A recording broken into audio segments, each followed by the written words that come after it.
السلام علیکم دوستو، کیسے ہیں آپ سب؟ امید کرتا ہوں خیریت سے ہوں گے۔ Welcome to my channel Naseer centre voice. تمام ویڈیو اپڈیٹس کے لیے نصیر سینٹر وائس کو سبسکرائب کر کے بیل نوٹیفیکیشن کو آن کر دیں۔ تو بڑھتے ہیں آج کی سٹوری کی طرف۔ آج کی سٹوری ہمیں مختار نے کراچی سے بھیجی ہے۔ آئیے سنتے ہیں مختار کی سٹوری انہی کی زبانی۔ السلام علیکم، میرا نام مختار ہے اور میرا تعلق پاکستان سے ہے۔ میں پیشے کے لحاظ سے ایک ٹرک ڈرائیور ہوں اور لوگوں کا سامان ایک شہر سے دوسرے شہر لے کر جاتا ہوں۔ آج جو واقعہ میں آپ سے شیئر کرنے جا رہا ہوں، یہ میرے ساتھ کراچی سے لاہور جاتے ہوئے راستے میں پیش آیا۔ میں اپنے دوست کے ساتھ سفر میں تھا۔ ایک فیملی کا آرڈر آیا تھا، وہ کراچی سے لاہور شفٹ ہو رہے تھے، تو اپنا سامان انہوں نے لاہور بھجوانا تھا، سو انہوں نے اس کام کے لیے مجھے ہائر کیا۔ سیٹرڈے شام کو ہم کراچی سے نکلے کیونکہ ہم نے منڈے رات گئے تک سامان ڈراپ کرنا تھا۔ میرے ساتھ میرا دوست ظہیر بھی ہوتا ہے۔ اب کراچی سے لاہور تک جانے والے راستے پر ایک بہت مشہور راستہ آتا ہے جس کا نام تو میں نہیں لینا چاہتا، مگر علاقہ اسیب زدہ مشہور ہے۔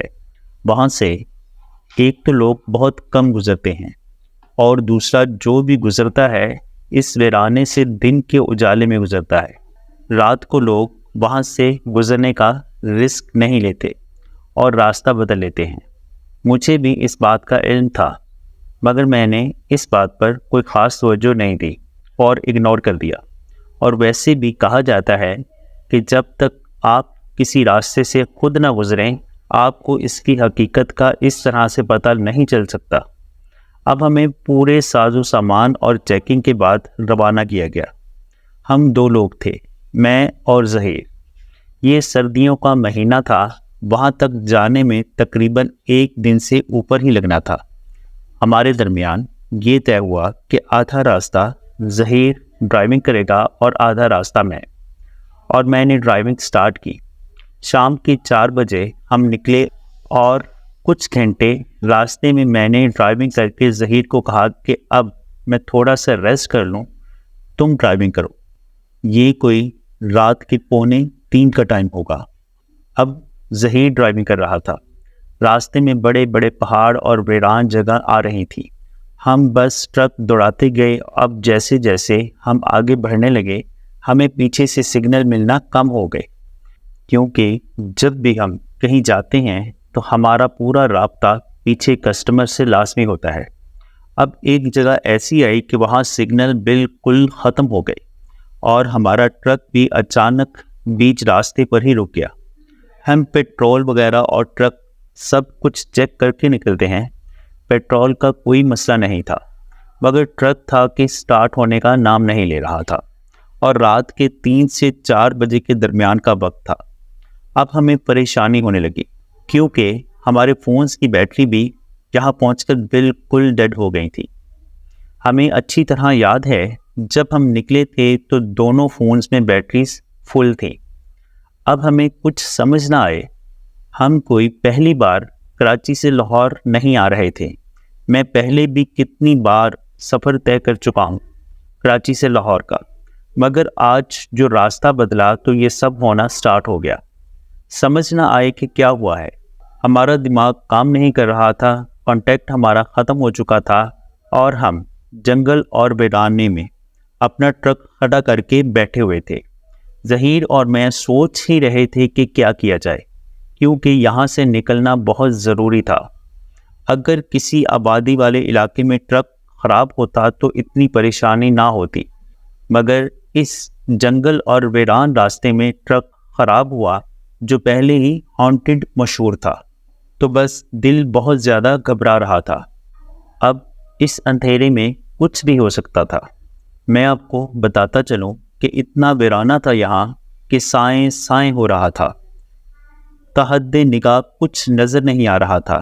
ایسا لگ رہا تھا کہ جیسے کوئی انسان بھی یہاں نہیں بستا۔ ایسے میں کسی بھی مصیبت کا سامنا کرنا پڑ سکتا تھا۔ اب اتنے میں ظہیر اور میں نے دیکھا کہ 2 بوڑھے آدمی ہماری طرف چل کر آ رہے ہیں اور ایک کے ہاتھ میں لکڑیاں تھیں جبکہ دوسرے نے ہاتھ میں کھچر کی رسی پکڑی ہوئی تھی۔ اب جتنا چھوٹا کھچر تھا وہ دونوں بھی اتنے ہی چھوٹے قد کے آدمی تھے۔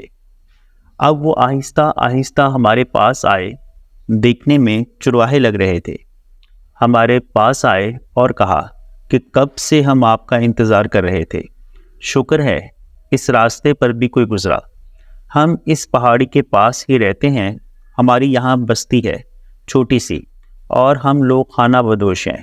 یہ سننا تھا کہ ظہیر اور میں ایک دوسرے کو دیکھنے لگے، اور پھر میں بولا کہ ہم یہاں سے گزر رہے تھے کہ ہمارا ٹرک اچانک سے رک گیا، اور ابھی میں بول ہی رہا تھا کہ ان دونوں پستہ قد کے بوڑھے آدمیوں میں سے ایک بولا، ہو جائے گا ٹھیک۔ اب اتنے میں کیا دیکھتا ہوں کہ مٹی اڑنا شروع ہو جاتی ہے۔ اس پتھریلے بنجر علاقے میں موسم تو بالکل صاف اور سرد تھا، مگر یہ ایک دم سے کیسے مٹی اڑنا شروع ہوئی، کوئی خبر نہیں۔ میں نے ظہیر سے کہا، چلو ٹرک میں جا کر بیٹھتے ہیں، اندر سیف رہیں گے۔ اتنے میں وہی پستہ قد کا آدمی بولا، مٹی یہاں اتنی تیز اڑے گی کہ تمہارا ٹرک ڈھکا جائے گا، باہر کیسے نکلو گے تم لوگ؟ ہمارے ساتھ چلو، پہاڑ کے پاس ہی ہماری بستی ہے اور اندر ہمارے خیمے لگے ہوئے ہیں، جب تک مٹی کا طوفان آ کر تھم نہیں جاتا اندر ہی رہو۔ اب ہم نے ایک بات نوٹ کی کہ ہم اس مٹی کے طوفان سے اتنا ڈر رہے تھے جو کہ تیزی سے بڑھتا جا رہا تھا، مگر وہ ایسے مطمئن تھے کہ جیسے انہیں کوئی پرواہ ہی نہ ہو، اور ان کا کھچر بھی کھڑا تھا۔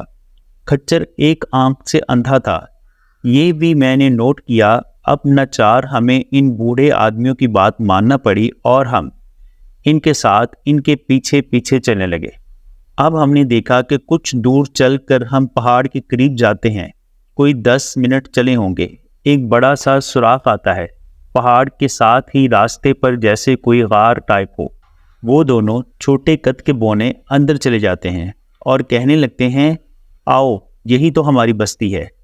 اب جب ہم اس غار کے اندر گئے تو دیکھا کہ وہاں عورت، مرد، بچے سب ہی بونے تھے، تقریباً 3-3 فٹ کے ہوں گے۔ وہ بونے لوگوں کی بستی تھی۔ وہاں وہ بوڑھا آدمی جس نے لکڑیاں اٹھائی ہوئی تھی، جو ہمیں باہر بھی ملا تھا، اس نے ایک بوڑھی بونی عورت کو لکڑیاں دی اور کہا، مہمان آئے ہیں، ان کے لیے چائے بناؤ، اور ہمیں ایک بڑے سے پتھر پر بیٹھنے کا اشارہ کیا۔ وہ سب بھی پہاڑ کے اندر پتھروں پر بیٹھے ہوئے تھے، اور پھر ہم نے دیکھا کہ جب بونی بوڑھی عورت چائے بنا رہی تھی تو دار چینی کی لکڑی پر چائے بنائی، اور اتنی خوشبو تھی کہ ہر جگہ پھیل گئی۔ اور ظہیر نے مجھے کہا کہ اس ویرانے میں دار چینی کا درخت کہاں سے آیا؟ یہ تو سارا ریتلا اور پہاڑوں سے ڈھکا ہوا بنجر علاقہ ہے۔ اب انہوں نے اسی خوشبودار لکڑیوں پر ہمیں چائے پلائی، اور ایسی چائے تھی کہ میں نے بڑے بڑے ہوٹلوں میں بھی ایسی چائے نہیں پی تھی۔ اتنی عمدہ کہ طبیعت بحال ہو گئی، اور اوپر سے شدید ٹھنڈ میں گرما گرم چائے مل جائے تو سکون سا آ جاتا ہے۔ اس چائے کے ساتھ میٹھے بھی تھے، اور وہ بھی اس بونی عورت نے اتنی جلدی سے بنائے کہ پتہ ہی نہ چلا۔ یہ کھانے کے بعد ہم نے باہر دیکھا تو مٹی کا طوفان رک چکا تھا، اور ایسا منظر تھا جیسے کبھی یہاں طوفان آیا ہی نہ ہو۔ اب ان میں سے ایک جوان بونا مرد بولا، آئیے میں آپ کا ٹرک ٹھیک کر دیتا ہوں۔ ہم نے کہا، ہاں ٹائم تو کافی ہو گیا ہے، اب یہی بہتر رہے گا۔ اب ہمارے فونز ٹرک میں تھے اور ہم غار سے باہر نکل رہے تھے۔ وہ ایکچولی غار تو نہیں تھی، لیکن غار ٹائپ کوئی پہاڑ کا حصہ تھا۔ جب ہم پہاڑ سے باہر آئے تو دیکھا ہمارا ٹرک بالکل باہر ہی کھڑا ہے۔ جب ہم پہاڑ سے باہر آئے تو دیکھا ہمارا ٹرک بالکل باہر ہی کھڑا ہے، جو تقریباً 10 منٹ کی دوری پر تھا جب ہم اندر انٹر ہوئے تھے۔ یہاں ہمیں بہت حیرانگی ہوئی تو وہ بونا آدمی کہنے لگا کہ یہ ٹرک ہم نے دھکا لگا کر یہاں تک کر دیا تھا۔ وہ مٹی کا طوفان چل رہا تھا نا، ہمیں حیرت اس بات کی تھی کہ ان بونوں نے دھکا لگایا کیسے ہوگا۔ خیر ہم ٹرک میں بیٹھے اور جیسے ہی ٹرک سٹارٹ کرنے لگے تو ظہیر اور مجھے غنودگی ہونے لگی۔ ہمیں اچھی طرح یاد ہے کہ اس ٹائم اذانیں شروع ہو گئی تھیں۔ اب ہم دونوں کو ہی اکٹھا نیند آنا شروع ہو گئی، حالانکہ ابھی چائے پی کر آئے تھے۔ ہمارا کام کچھ ایسا ہوتا ہے کہ اکثر رات کو ڈرائیونگ کرتے ہیں تو ہم تیز پتی والی کڑک چائے پیتے ہیں سو دیر تک ٹرک چلا سکیں اور نیند نہ آئے۔ اب ہم دونوں پر نیند کا غلبہ ایسا چھایا کہ ہم دونوں ٹرک میں سو گئے، اور پھر جب آنکھ کھلی تو دوپہر کے 12 بجے تھے اور ہمارے سر میں ہلکا ہلکا درد تھا، اور اچانک ہمیں رات والا سارا واقعہ یاد آیا کہ ہم کیسے یہاں رکے ہوئے تھے۔ اب ہم ٹرک سے نیچے اتر کر وہیں بونوں کو جا کر دیکھتے ہیں تو ہمارے ہوش اڑ گئے، کیونکہ وہاں نہ پہاڑ کو اندر جانے کا کوئی راستہ تھا، نہ کوئی غار، نہ کوئی بونا اور نہ ہی کوئی جانور، مطلب نہ بندہ نہ بندے کی ذات۔ اور اپنے آس پاس جب نظر دوڑائی تو یہاں کی زمین پتھریلی، بنجر اور ویران تھی، جیسے صدیوں سے یہاں کبھی کسی انسان کا گزر ہی نہ ہوا ہو۔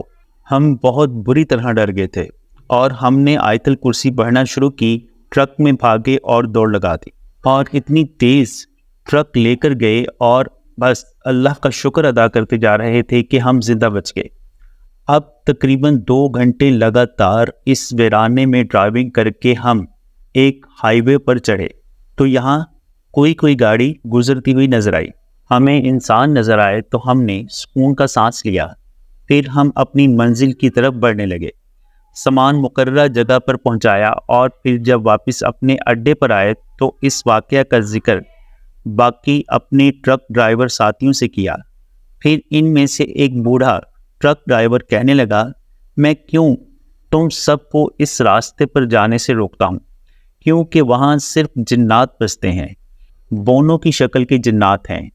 وہ لوگ وہیں رہتے ہیں اور انسانوں کو مار دیتے ہیں، پہلے ان کی اچھی خاطر تواضع کرتے ہیں، کھلاتے پلاتے ہیں۔ وہ اس علاقے میں سے کسی انسان کو واپس جانے نہیں دیتے۔ تم لوگ کیسے بچ گئے؟ ظہیر اور میں جب بھی کسی راستے پر نکلتے ہیں تو ہم وضو کر کے نکلتے ہیں، وضو کی حالت میں ہی ہوتے ہیں، اور اس دن بھی ہم وضو کی حالت میں تھے اور ہم نے اپنا حصار کیا ہوا تھا آیت الکرسی سے۔ بے شک اللہ ہی بچانے والا ہے۔ اللہ کا شکر ہے کہ اس رات بھی اللہ تعالیٰ نے ہماری حفاظت فرمائی۔ ہم جتنا اللہ کا شکر ادا کریں وہ کم ہے۔ دوستو، جنات ایک حقیقت ہیں، ان کی تعداد انسانوں کی تعداد سے کئی گنا زیادہ اللہ تعالیٰ نے پیدا فرمائی ہے۔ اس میں کوئی شک نہیں کہ جنات میں بھی نیکی اور شر کا عنصر اسی طرح پایا جاتا ہے جیسا کہ انسانوں میں۔ جنات ہمیں کبھی بھی کہیں بھی کسی بھی صورت میں مل سکتے ہیں۔